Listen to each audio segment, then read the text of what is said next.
Paz, povo de Deus, estamos aqui mais uma vez, gravando mais esse vídeo para que seja um canal de Deus na sua vida, como esclarecimento, conhecimento e manutenção do nosso conhecimento acerca da palavra. Então eu vou pedir para você um favor, você que não é inscrito no canal, para que você se inscreva no nosso canal, dê o seu like aí, o seu joinha, claro, se você tiver gostado do vídeo. Compartilhe o máximo que você puder, porque a intenção do canal é fazer com que a informação ela trafegue a quantas pessoas pudermos, né? E a nossa intenção é abençoar a vida das pessoas e talvez a sua dúvida também seja a dúvida do teu próximo, do teu irmão. E quando você compartilha o vídeo, você está disseminando informação e conhecimento. E conhecimento nunca é demais. Nós aprendemos e no cálculo dos anos somados mais os nossos conhecimentos, nós entendemos que ainda não sabemos nada. Então, vamos aprender. Hoje eu quero falar de um tema que às vezes a gente vê muito nas redes sociais. E eu quero dizer aqui, confessar para os amados que às vezes até me incomoda a forma com que esse texto bíblico é usado para justificar os atos, de certas pessoas que se aproveitam desse texto para camuflar ou para tentar esconder as suas falhas, seus pecados, suas transgressões, achando que Deus está cego, que Deus está surdo, ou que Deus é imparcial diante desse texto. Então eu quero explicá-lo na forma correta da maneira de se empregar esse texto bíblico, para que você não seja enganado e para que você não deixe ninguém enganado também. Sabe o que acontece? Muitas vezes as pessoas, elas falham e a pessoa detesta que suas falhas estejam expostas. A Bíblia diz que aquele que é da luz, ele vai para a luz. Mas aquele que anda em trevas, ele não procura a luz para que as suas obras não sejam reprovadas. Porque quando você está na luz, todas as coisas que são ocultas pelas trevas, elas se tornam claras e evidentes. E o texto que o pessoal usa muito, meus amados, para camuflar seus erros ou para justificar a sua teimosia, a sua porfia em continuar nas suas mazelas, é o seguinte: só Deus pode me julgar. Que Jesus disse: não julgueis para não seres julgados, porque com a mesma medida que julgares, também sereis julgados. Eu quero fazer aqui uma alusão acerca desse assunto que nós estamos falando. Amado, se você conhece uma pessoa, essa pessoa, ela cheia de cólera, de ira, de raiva, ou no calor de um momento, ela mata sem justificativa alguém, sem uma justificativa plausível, por motivo banal. Não foi legítima defesa, não foi uma resposta a uma agressão, e ela tira a vida de uma pessoa. Aquela pessoa, aos olhos do restante da sociedade, ela é vista como um assassino. Ora, não há julgamento quanto a isso. Não está sendo julgada a pessoa. A pessoa, ela cometeu um homicídio. Ela assassinou uma pessoa. Se esse fato está claro e evidente, testemunhado por pessoas, não é um pré-julgamento. Quando Jesus disse isso, ele estava dizendo sobre o pré-julgamento. Ou você se antecipar a uma ação de Deus que não lhe cabe. Você quer ver quando esse texto ele realmente é empregado? Quando você fica sabendo a morte de alguém e sem conhecer ou sem ter contato direto com aquela pessoa nos seus últimos momentos de vida, você dizer que aquela pessoa foi para o inferno. Vamos exemplificar aqui falando sobre figuras públicas. Se hoje o Lula morreu, o ex-presidente Lula, aí ele morreu, você não estava lá na hora da morte dele, você não acompanhou, você não viu, você não presenciou e de repente você julga. Não, o Lula foi para o inferno. Então, amados, você está julgando, você está assumindo o papel que ele é um papel de Deus e outra, sem você tomar conhecimento de como aquela pessoa veio a falecer. E a salvação, ela está a alguns centímetros, por que não dizer milímetros, das pessoas. Quando Jesus estava entregando a sua vida ali no madeiro, lá na cruz, há quase 2018 anos atrás, duas pessoas também condenadas estavam morrendo, pagando pelos seus pecados, pelos seus crimes, naquela cruz. E uma delas se arrepende e diz para ele assim: Senhor, lembra-te de mim quando entrares no teu reino. E Jesus fala para ele uma promessa, deixa para ele uma promessa, dizendo o seguinte: hoje mesmo estarás comigo no paraíso. Aquele homem, mesmo depois de uma vida de crimes, porque, amados, eu quero chamar aqui a atenção dos queridos, que só morria na cruz as piores pessoas, era a condenação máxima, era uma condenação cruel, era uma condenação para os piores crimes ou para os piores marginais daquele tempo. Para você ter ideia, os romanos, quem era legitimamente romano não morria crucificado. Então era uma morte muito cruel. Então só os piores é que morriam pela cruz, eram crucificados. Então aqueles homens estavam pagando por crimes hediondos, crimes pesados. E mesmo depois de uma vida de crimes, aquele homem se arrepende dos seus pecados e ele é alcançado pela salvação. Então não nos cabe a nós determinar quando a pessoa morre, se fulano foi para o céu ou para o inferno, principalmente quando nós não estávamos lá, nós não assistimos os últimos momentos daquela pessoa e de repente a gente julga precipitadamente, nós fazemos um pré-julgamento. E a Bíblia nos atesta que naquele grande dia nós vamos ter grandes surpresas. E eu fico atento a um texto que está lá em Mateus, quando Jesus fala dos últimos momentos, em que nós estaremos diante dele para este grande julgamento, e ele nos dirá: vinde bendito meu Pai, entrai e possui por herança aquilo que vos está preparado desde a fundação do mundo. Porque eu tive fome e deste de comer, tive sede e deste de beber, eu estava nu e me vestisse, preso estava e foste me ver, eu estava enfermo e foste me visitar.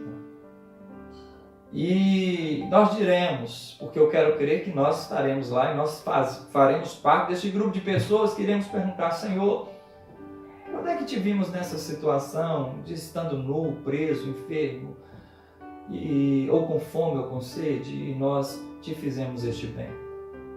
E ele nos dirá: quanto a um desses pequeninos o fizeste, é como se fizesse a mim. No entanto, há uma outra casta de pessoas que dirão: Senhor, abre-nos a porta, porque em teu nome expulsamos demônios, falamos novas línguas, operamos milagres. E ele dirá a essas pessoas: apartai-vos de mim, porque não vos conheço. Porque estive nu e não me vestiste, enfermo estava e não foste me ver, preso eu fui, não me visitaste. E eles dirão: Senhor, quando te vimos nu ou preso ou enfermo e não corremos ao teu socorro? E ele então dirá: quando a um desses pequeninos não fizeste, é como se vocês não estivessem fazendo para mim.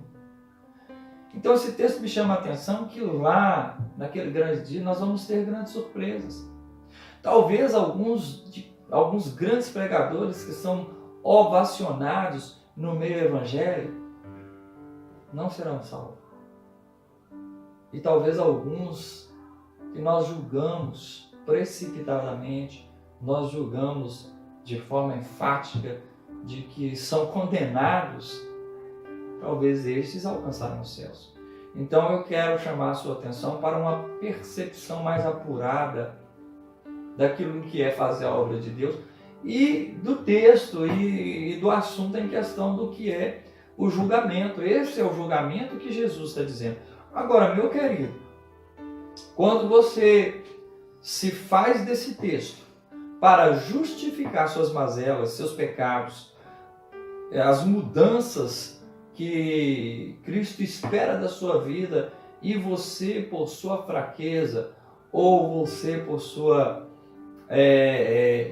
a sua falta de atitude não quer tomar, isso não vai te justificar diante do tribunal de Deus, não, amado. Se você continua pecando, infelizmente não há um arrependimento, e não há uma mudança, e não há uma conversão, e eu agora não faço julgamento. Se, preste atenção no que eu estou dizendo, não estou julgando, se você morrer neste pecado, sem o arrependimento, a condenação será sobre a sua vida. O seu texto, a invocação deste versículo de forma isolada, na sua página no Facebook, no seu Instagram, ou a frase falada para as pessoas que de certa forma te amam e estão te alertando acerca de certas coisas que você está praticando, que aos olhos de Deus é passivo de culpa, não vão te justificar diante de Deus, não. Você sim está passível de ser condenado se morrer na prática do pecado de qual o teu pastor, o teu amigo, a tua esposa, né, a pessoa que está próxima de você, talvez uma pessoa que você nunca viu e te vê praticando alguma atitude e sabe que você é cristão e de repente vem a repreensão e você, ao invés de aceitar e tomar uma postura diferente, lança esse versículo: só Deus pode me julgar. Ah, irmão, cuidado, você está me julgando. E interessante que Paulo diz em 1 Coríntios, capítulo 6, a partir do versículo 1, que nós vamos julgar sim, que nós podemos fazer julgamento. Ele ainda diz o seguinte: olha, se teu irmão tem algo contra você, não leve aos injustos, que seja julgado juntamente com os justos. Ou seja, você tem um problema com seu irmão e Paulo está orientando ali para que aqueles que são sábios ouçam e que possam julgar. O que é o julgamento que Paulo está dizendo? A sentença ou o que será feito a partir daquele assunto que está ali, daquilo que está incomodando. E cabe a quem estiver certo não vangloriar nisto, e quem estiver errado aceitar e buscar uma correção para si. Hoje em dia nós estamos vivendo um tempo difícil. Se você fala com toda educação, com todo amor, tentando ensinar o teu irmão, ou ensinar até mesmo o rebanho, as pessoas ficam conduídas, as pessoas abandonam ministérios, as pessoas parece que estão tão feridas ou estão tão despreparadas para ouvir a correção, que quando ouvem se sentem ofendidas, falando as coisas para o próprio bem, falando as coisas para que haja um crescimento, um amadurecimento. Eu não sei quando é que nós nos perdemos nessa questão, porque eu, na minha caminhada, fui muitas vezes repreendido, muitas vezes admoestado, muitas vezes chamando mesmo a minha atenção, e isso não me fez mal, muito pelo contrário, me fez muito bem, me fez crescer, me fez estar mais preparado, me fez enxergar muitas vezes o erro na minha vida. E hoje em dia a gente vê isso se alastrando pelos ministérios, pelas igrejas. Eu discordo plenamente daquele sistema em que os irmãos são expostos diante de toda a igreja. Irmão, seu pecado é isso, expondo as pessoas publicamente, mas você chama no particular, alerta a pessoa, exorta a pessoa, e as pessoas hoje estão tendo muita dificuldade em receber a exortação. E se você for lá para a leitura do livro do homem mais sábio que já pisou na terra, que foi Salomão, ele diz que o sábio ama a correção. O sábio, ele ama a admoestação. Ele busca por isso. Porque, meus amados, talvez a pessoa que está de fora está tendo uma ótica mais clara, está tendo uma visão mais apurada dos seus erros do que você mesmo. Quantas vezes eu já julguei precipitadamente, quantas vezes eu já tive erros que na minha concepção até então estavam certos. E quanto na minha jornada, na minha caminhada, Deus foi aparando as arestas e foi me moldando. E hoje eu não sou perfeito, não tem perfeição em mim, sou imperfeito. Às vezes também sei que a correção, ela muitas vezes choca-se com a nossa vontade, e é essa mesmo a concepção da correção, se chocar com aquilo que você até então julga ser certo, para que haja uma mudança. É um confronto, você é confrontado, e agora a sua postura, você vai porfiar, você vai teimar, você vai continuar no erro, ou você vai trabalhar para uma mudança na sua vida. Então eu quero deixar aqui um alerta através desse vídeo, para que você, querido, não se valide desse texto para justificar os seus erros. O julgamento que Jesus quis dizer é o seguinte: para que você não julgue precipitadamente, para que você não exerça um papel que não te pertence. Mas, quando você enxerga, quando é plausível, quando você vê as falhas no seu irmão e você chama a atenção dele, ou quando você é chamado a atenção, você precisa fazer uma análise, uma autocrítica de si mesmo e pensar direitinho se suas atitudes correspondem com aquilo que a Bíblia está dizendo. Se o teu irmão fala com propriedade e se a fala dele está embasada pela palavra de Deus, eu te faço um apelo: mude. Como o apóstolo Paulo diz, transicione a sua mente, sofra uma metanoia, uma mudança de mentalidade, quando ele diz o seguinte: mas renovai a vossa mente. Nós precisamos renovar. E o povo de Deus precisa ser sarado. Nós precisamos estar preparados sim para a correção.